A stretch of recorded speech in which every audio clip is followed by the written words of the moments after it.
Operation rising lion के तहत जिस तरह से इजराइल की तरफ से ईरान के ऊपर हमला कर दिया गया है और ईरान ने भी बदले की धमकी दी है और इजराइल से कह दिया है कि अब सर्वनाश होगा। अब सवाल यह है कि मिडिल ईस्ट में जो जंग की आग भड़क गई है, जो विध्वंस वहां पर मचने वाला है, क्या इसका असर अब सीधे भारत पर, हमारे देश पर होने वाला है? क्या इसका जो असर है वो भारत में पेट्रोल, डीजल और रसोई गैस की कीमतों पर होने वाला है? क्या बहुत जल्द ये कीमतें बढ़ने वाली हैं? ये सवाल मैंने इसलिए पूछा है क्योंकि आप देखिए बीते 2 दिन के अंदर, क्योंकि बीते 2 दिन से तनाव बहुत ज्यादा एस्केलेट कर रहा था और अब तो इजराइल की तरफ से ईरान पर हमला कर दिया गया। फरवरी के बाद पहली बार ऐसा हुआ है कि जो कच्चे तेल की कीमतें हैं वो ब्रेंट क्रूड और साथ साथ WTI दोनों बेंचमार्क्स पर $75 को क्रॉस कर गई है।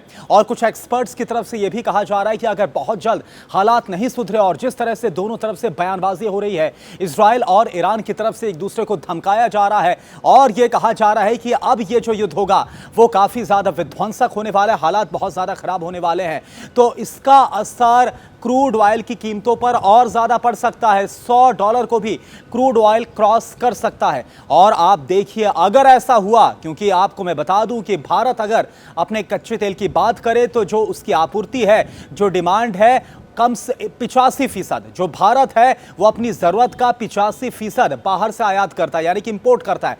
यानी कि भारत कच्चे तेल के लिए दूसरे देशों पर निर्भर है। और मिडिल ईस्ट को लेकर अगर बात करें तो 45% जो तेल है वो कच्चा तेल मिडल ईस्ट से आयात होता है। यानी कि आप समझिए कितना बड़ा चंक है, कितना बड़ा शेयर है जो कि मिडल ईस्ट से भारत की तरफ आता है। और जब यहां पर हालात खराब होंगे तो ऐसे में कच्चे तेल के दाम में इजाफा होना यह स्वाभाविक सी बात है। या एक्सपर्ट्स की तरफ से कहा गया है $100 को अगर ये क्रॉस करता है तो भारत में पेट्रोल, डीजल और रसोई गैस की कीमतों में भारी उछाल देखने को मिल सकता है। आप देखिए जैसे ही इजराइल की तरफ से ईरान पर हमला किया गया और जैसे ही क्रूड ऑयल की कीमतों में इजाफा हुआ, $75 को क्रॉस करते नजर आए, तो इसके बाद ONGC और जो ऑयल इंडिया के शेयर से उनमें हमने देखा कैसे 5% तक का इजाफा देखने को मिला है। और इसका असर क्या होगा? अगर पेट्रोल, डीजल और रसोई गैस की कीमतें बढ़ती हैं तो फिर भारत में एक बार फिर से जो महंगाई का सामना है वो आम लोगों को, आम उपभोक्ताओं को करना पड़ सकता है। महंगाई बढ़ सकती है।